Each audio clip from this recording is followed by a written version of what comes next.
Welcome to the Stop Doing Stupid Stuff podcast, where we cut through the noise and get to what's actually working and what isn't in today's workplace. In today's episode, Accountability is Broken and AI Won't Fix It, host Andreas Wieman and Tim Keefe, CEO of TransformCX and SDSS Global, unpack a new article from Gallup by Jim Harter and Tatel titled, Accountability is Leadership's Greatest Weakness.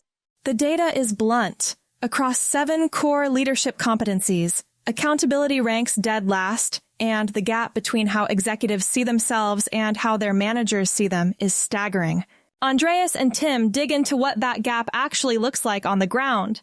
Unmeasurable goals dropped at quarterly kickoffs, return to office mandates that track badge swipes instead of business outcomes, and an AI narrative that promises 30 to 40% labor cuts without anyone showing a credible ROI. You'll hear why Gallup's 7 higher-order competencies matter, how antiquated workplace tools are eroding every one of them, and what happens when stretch goals meet a workforce that was never taught how to manage failure. Tim and Andreas also explore the generational communication challenge, why face-to-face accountability is harder than ever for teams that grew up in digital-first environments, and why the organizations that figure out how to measure individual contribution within collective success are the ones that will pull ahead. Whether you're an executive trying to figure out why engagement keeps dropping or a manager wondering why nobody seems to know what success looks like, this episode offers a data-driven conversation with no hand-waving and no corporate spin. Let's get into it. Hey, everybody. Welcome to the amazingly interesting and informative Stop Doing Stupid Stuff podcast. I am your host, Andreas Wieman, and with me is the globetrotting, soon-to-be globetrotting, Mr. Tim Keefe. Yeah, thank you very much. We don't need to go into too much detail on that, but yeah, definitely a little bit of time on the road, but thanks again. And Dave, for today, I wanted to, saw an interesting article this week from our good friends at Gallup, and we like them a lot because they always talk with data, which is where you and I like to start. And there was a fascinating article this week that they published, came out by Jim Harter and Tatel. And the title of the article is Accountability is Leadership's Greatest Weakness. And let me just tee it up with that. So Andreas, you read the article. What are your thoughts? Yeah, no, I think it's to your point, they're kind of leading with data, which is kind of our forte, right? So I think everybody has seen in a very roundabout way the degradation of let's just say productivity in the leadership changes and swings over the past couple of years. And there's been a lot of measurable outcomes that say, what do we do? What do we do right now? Even as leaders, they should be. A lot of them have big egos, so they're not as, open about, I don't know, we got a lot going on here. I need some help. They're kind of like, oh, we'll figure it out. And you have to have a little bit of that sentiment, but also you got to know when to ask for help. And I think, empirically speaking, it's showing up more and more often. If you go look at, again, I always talk about publicly traded companies because they have to disclose their earnings, their costs, and, all of their P&L. And you're seeing labor creep up and your margins erode. And a big part of that is you still have in this age of AI, I'm doing my air finger quotes, age of AI, you're still having a significant number of human labor dependency. And the problem is the human labor dependency, I think there's been a bit of complacency around that. And as the generational mix starts to diversify even further, you don't know how to engage. And we see that in Gallup's own reporting too. The engagement rate is atrocious globally. It doesn't matter where you go in the world, it's bad. Yeah. And then you're looking at, we don't have engagement. Why isn't accountability, being looked at favorably? I wonder why. Well, you're not engaging with your people. So of course, if you're not engaging with your people, naturally, your accountability factor is going to be impacted by that. But here's the thing. Yeah, I want to say this, and then I want to kick it back over to you for your thoughts on it.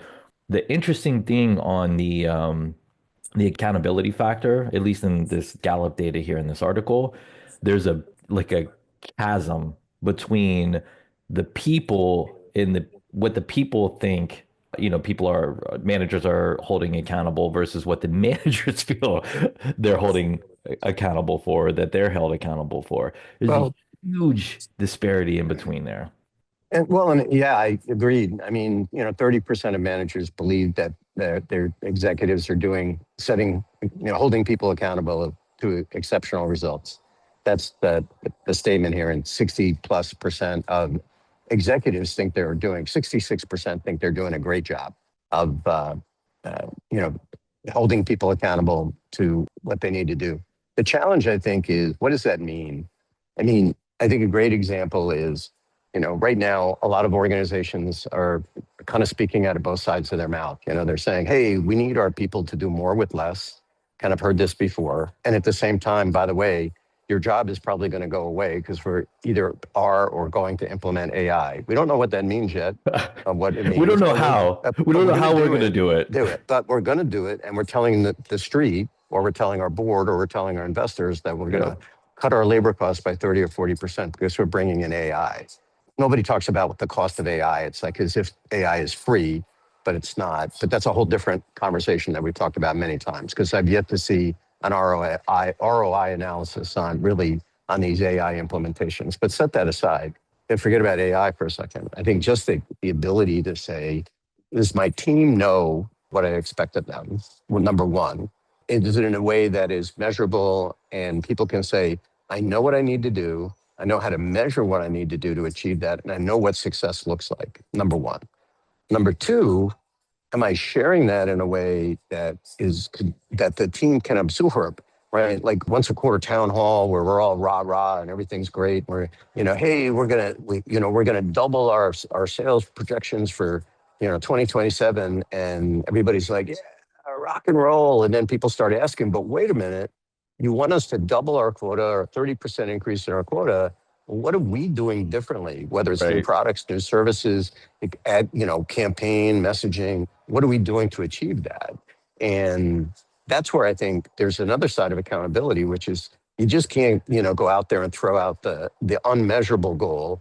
You've got to actually tie that together in a way where people can say, yes, I can see how what you need me to do is within my grasp to do. The other thing too is if you give people, we used to call it, it'd be a setup for failure. You go in there and you go, okay, Mr. Sales Guy, by the way, you're already a quarter into the year, right? We're doing our sales kickoff 1 quarter in. So whatever you were planning, and now we're going to disrupt it. Oh, even worse in the sales organization is when they start shuffling accounts. So people are like, well, wait a minute, I just spent 10 weeks trying to get a meeting with so-and-so at so-and-so company, and now that account's not mine anymore. Okay, now I have to redirect that energy and somebody else. And sales is an easy one, I think, to talk to because, we have quotas. Quotas are measurable, generally measurable, right? You can say a quota is tied to a sale. A sale means that there's a contract, and contract is executable. But it's true with every job, whether I'm in the legal staff, back office, finance, whatever, what is expected of me? Yeah. Now, right now, as we've talked for the last couple of years, it seems like in many companies, what's expected of me is that I show up for 40 hours a week. Yeah, well, the new thing is the badging, right? Right, what?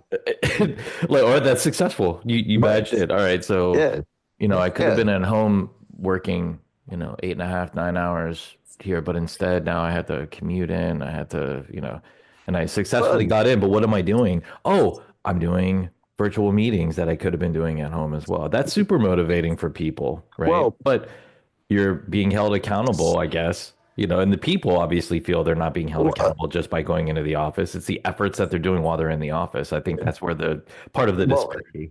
Well, and what's the measure of that, right? Like just what you just talked about a second ago was great. Because it's like you go, okay, company X, is saying, in fact, going out and spending money on technology to track attendance in the office.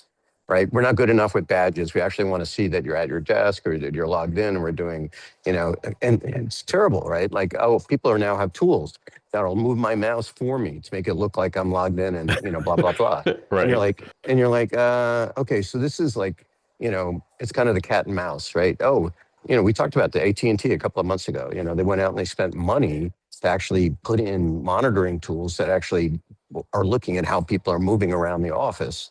And with the whole focus of are people in and are they doing something? We don't know what they're doing, but they're doing something. They're doing something. Yeah. And then that's AI, by the way. That's AI excellence. Yeah, and then to your next step is okay. Now that you're in, And of course, I would argue whether you're in the office or out of offices, it does matter for this. But what is the business outcome that you're responsible for in your job? And whether that's at a senior level, a mid-level manager, whatever. Okay, if I'm a junior person and my job is to make sure that all the supply cabinets in all of our offices are fully stocked every day and everybody's ready to go. Okay, that's a measurable outcome. Yeah. Do I know that that's what I'm responsible for? Or am I just the junior guy and I get told what to do every morning? Right. Well, and I think that's actually a really critical piece of it. Like, look, we're both kind of, probably have a certain angle to the listeners are picking up on that and I think it's rightfully so. We're kind of critiquing, like, let's say the leaders, the executives here. They're in charge with finding a way forward But they're to the ones. navigate. Yeah, I know. They're getting the big So money to do that. So do it. I'm not disagreeing with that, but here's where I want to kind of get back to specificity in the article that the guys wrote, because I think there's some really keys in here, low-hanging fruit that everybody can relate to. So it's everything that you were talking about, and everything. There's always a way to find something that's measurable. Always. I'm telling you right now, as what I would look at myself as really as an engineer, a solutioner.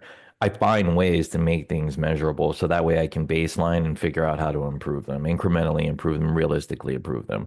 There are ways to do it. I mean, I've had thousands of conversations, not even stretching that over the past couple of years of people like, well, how are we going to measure that? And they always revert to some antiquated way of measuring, in the modern age. I'm like, nah, you don't have to do it that way. It's inaccurate. It's inefficient. It's not predictable and blah, blah, blah.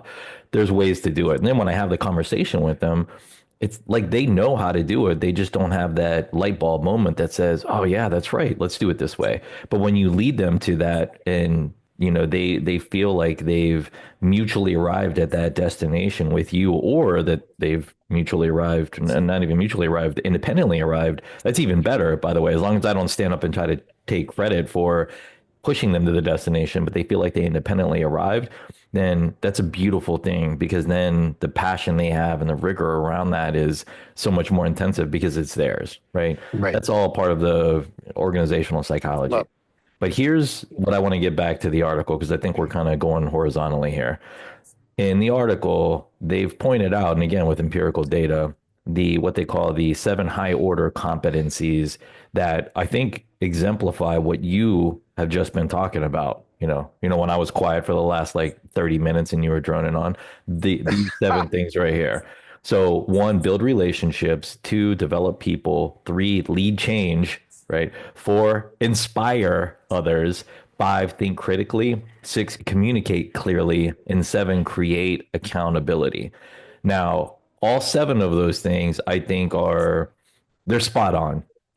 The issue that I have, though, is in this age of AI, and there's so much stuff you can do with really, really good with AI and people, right? Is the thing that I think is missing is the people with the AI. Everybody just looks at, AI replacing people, which is a faulty argument, a faulty position.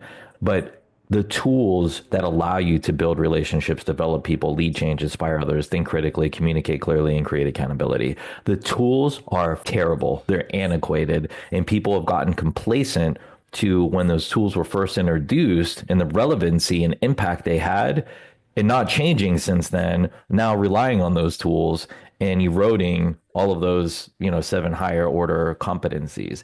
That's the place that I think we're at. And it's kind of like the nexus of ingredients that make it infinitely more challenging in today's environment than it has, I think, in the past few decades, as a matter of fact.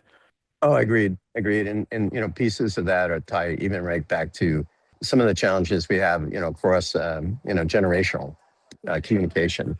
We've talked about that quite a bit with regard to,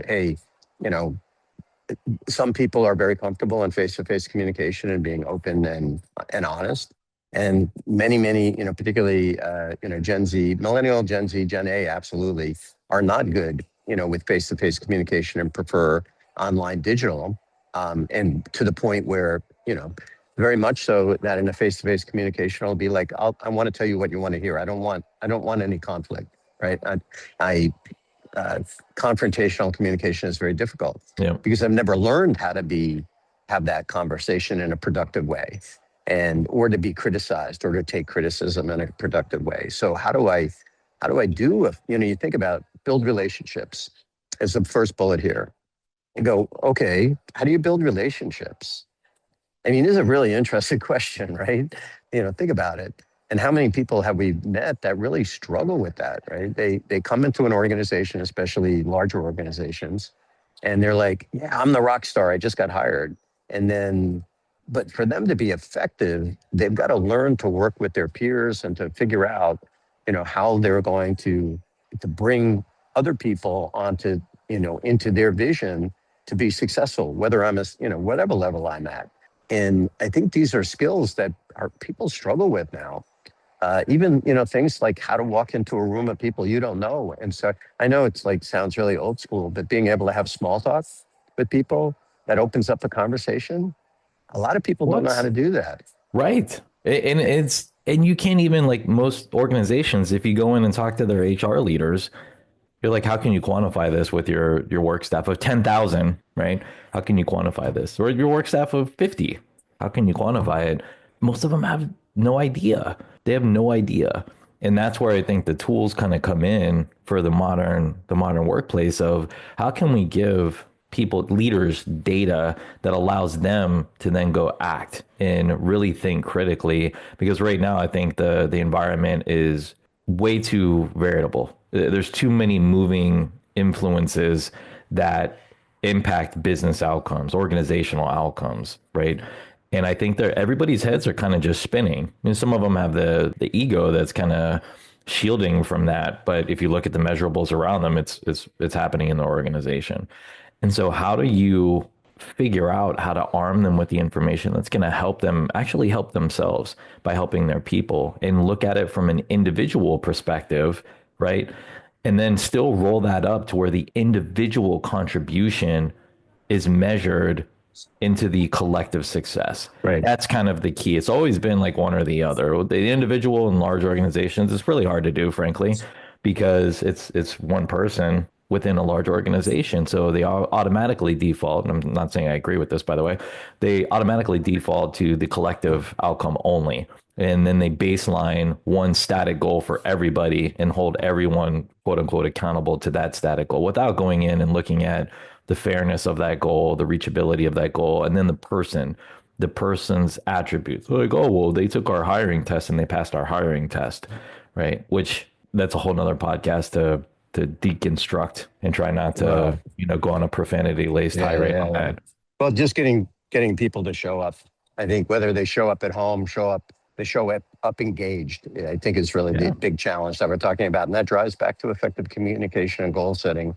And people will go, oh, well, you mean you give people easy goals? Not necessarily. And stretch goals are fine, but they have to be tied to what happens if you don't make it, right? Did you fail? Because if everything is a stretch goal and you don't know how to manage failure, which is a whole nother podcast by itself, right? Yeah. But if you don't know how to do that, you will disengage. You may not quit because you can't afford to quit, but you will just go, okay, I can never meet these goals. So therefore, I just need to find exactly. It's still happening. You're spot on. I think it's even worse now than it was a couple of years ago. Anyway, Agreed. I think we kind of not beat this to death because I think it's there's a lot of meat in this article, but I highly recommend it to people, especially those who want to learn how to speak with data. The Gallup stuff is really well done. We're a big proponent of their work. And I want to thank the authors for having put this together. I think for people that are interested in the space, this is well worth the 2 minutes it takes to read it. And it's very thought-provoking. So with that, thanks everybody for being here, and thanks again for listening to the two wackadoodles here. We appreciate your time, and we're excited to continue to see where we take this. Yep. Thanks everybody. And remember, stop doing stupid stuff.